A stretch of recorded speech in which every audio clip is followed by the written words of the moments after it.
Good evening students, कैसे हैं आप लोग। आई होप आप लोग सब ठीक होंगे और अपने घर में पढ़ाई कर रहे होंगे।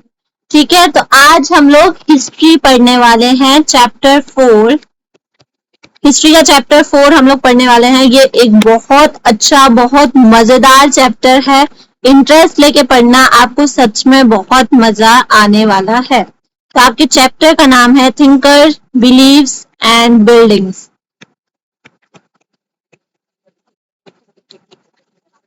सो आपको नाम से ही पता चल रहा होगा कि इसमें हम लोगों को नई चीजों के बारे में पता चलेगा। थिंकर्स, उनके बिलीव्स एंड कुछ बिल्डिंग्स के बारे में हम लोग पढ़ने वाले हैं। मैं आपको इन शॉर्ट बताऊं तो आप इसमें 2 रिलीजन्स के बारे में जानने वाले हैं। एक है जैनिज्म एंड एक है बुद्धिज्म। ठीक है, आप इन दोनों रिलीजन्स के बारे में इसमें पढ़ने वाले हैं।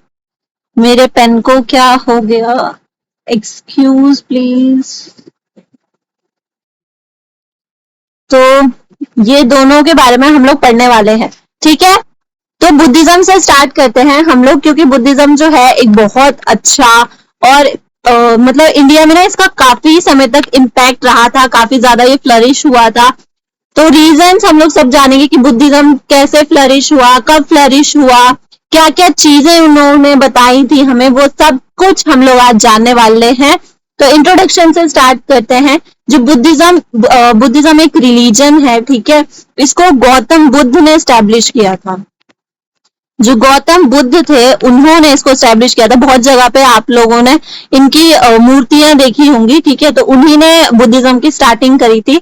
इनका जन्म हुआ था 563 BCE में और इनका बर्थ प्लेस था ल्यूम्बिनी। ठीक है, बर्थ प्लेस था इनका ल्यूम्बिनी। और ये एक अच्छे घराने से आते थे। ठीक है, इनका मतलब महल रहा है, महल था इनका, वहां पे ये रहते थे। तो जब ये 7 साल के थे तब इनकी माता की मृत्यु हो गई थी। ये इनकी माता जो थी वो मर गई थी। ठीक है, और उस कुछ टाइम के बाद जो इनका ना बचपन का नाम था सिद्धार्थ। ओके, मैं आपको बताना भूल गई बट अभी बता दे रही हूँ।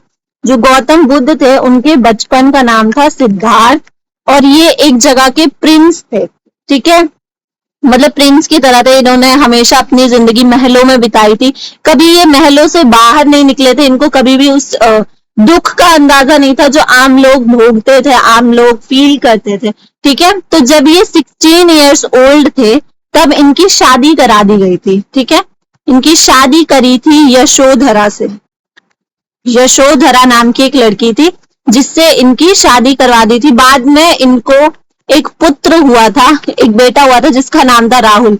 बहुत मॉडर्न नाम है। ठीक है, नाम तो सुना ही होगा, राहुल। तो ये उनको बेटा हुआ था। महलों में रहने की वजह से वही उनको दुख दर्द का पता नहीं था। तो एक दिन जो सिद्धार्थ थे वो अपने महल से बाहर निकलते हैं घूमने के लिए, अपनी प्रजा का हालचाल देखने के लिए कि उनकी प्रजा किस तरीके से अपनी जिंदगी व्यतीत कर रही है। तो ये 3 लोगों को देखते हैं, एक बीमार को, ठीक है,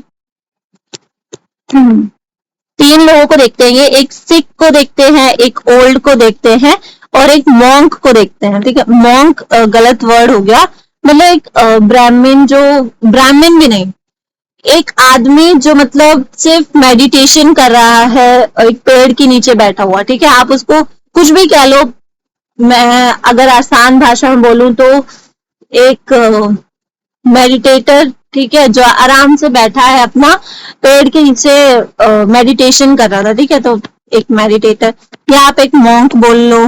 ठीक है, और मॉन्क, या आप आसान भाषा में ये लिख देना, person who was sitting under the tree and he was meditating. ठीक है, तो इन 3 लोगों को देखा था पहली बार सिद्धार्थ ने। तो इनको ये चीज एहसास हुई कि ये कितने सारे दुख है दुनिया में। ठीक है, जो आम लोग हैं वो कितने सारे दुखों के साथ जी रहे हैं और इसके साथ साथ उनके दिमाग में बहुत सारे क्वेश्चंस आए। ठीक है, बहुत सारे क्वेश्चंस ने उनके दिमाग में जन्म लिया कि क्या जिंदगी क्या होती है, जिंदगी के बाद क्या होता है, और भी ऐसे बहुत सारे क्वेश्चंस उनके दिमाग में आए।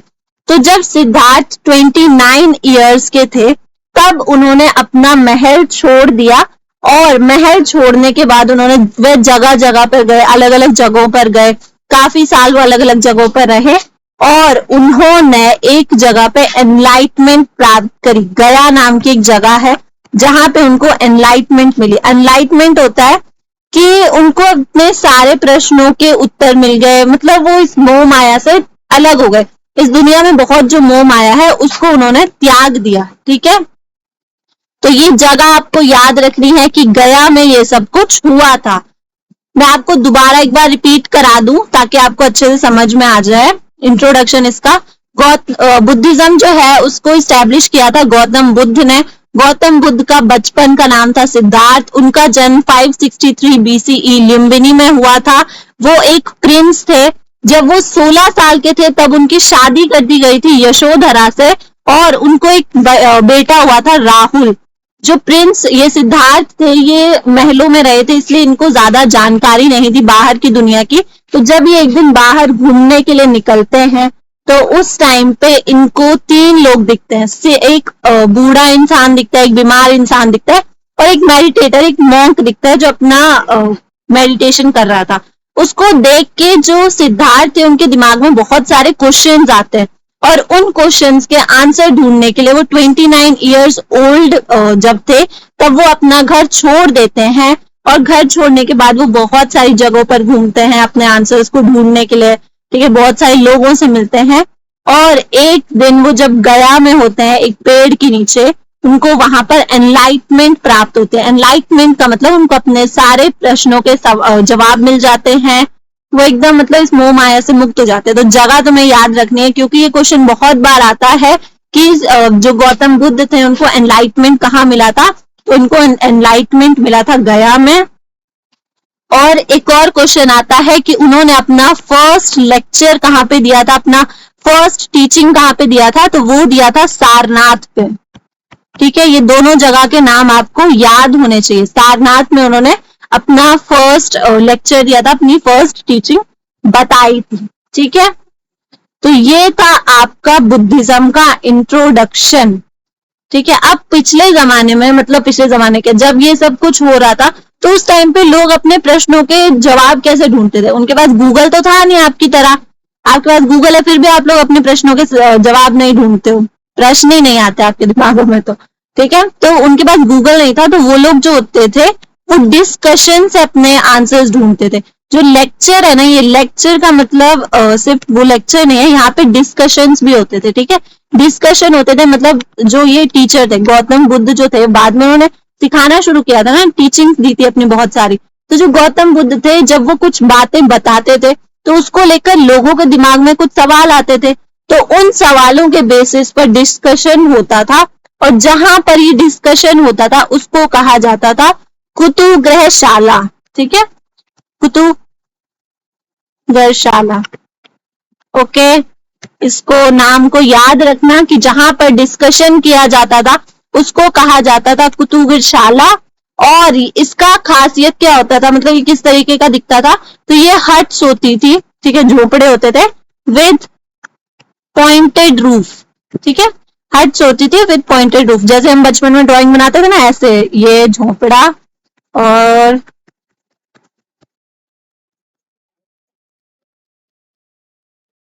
ठीक है, तो इस तरीके की जगह पर ये सारी की सारी डिस्कशंस करते थे और एक दूसरे को जानकारी देते थे। ठीक है, उस टाइम पे सिर्फ यही नहीं, जो जैनिज्म के टीचर्स थे वो भी डिस्कशन करके ही किसी भी सवाल का जवाब देते थे। ठीक है, तो आई होप आप लोगों को इंट्रोडक्शन समझ में आया होगा बुद्धिज्म का, और आपको पसंद आया होगा। यही चीजें हम लोग आगे भी इंटरेस्टिंग तौर से पढ़ेंगे। ठीक है, मैं आपको दोबारा याद दिला दूं कि आपको रटना नहीं है। आप अगर ध्यान से सुन लोगे ना तो आपको याद हो जाएगा, बट उस चीज के लिए आपको ध्यान लगाना पड़ेगा। ठीक है, तो थोड़ा ध्यान लगाओ, थोड़ा फोकस दिखाओ, और अपनी ये जो बातें हैं उनको समझो। बुद्धिज्म जो है उसका जन्म, बुद्धिज्म एक रिलीजन है, इसका जन्म इंडिया में हुआ। तुम्हें इस चीज के बारे में पता होना चाहिए। ठीक है, और हिस्ट्री बहुत इंटरेस्टिंग है, थोड़ा सा इंटरेस्ट तुम भी दिखाओ तो तुम्हें भी इंटरेस्टिंग लगेगी हिस्ट्री। आज के लिए बस इतना ही। अब बुद्धिज्म के बारे में हम लोग नेक्स्ट क्लास में कुछ और इंटरेस्टिंग चीजें सीखेंगे।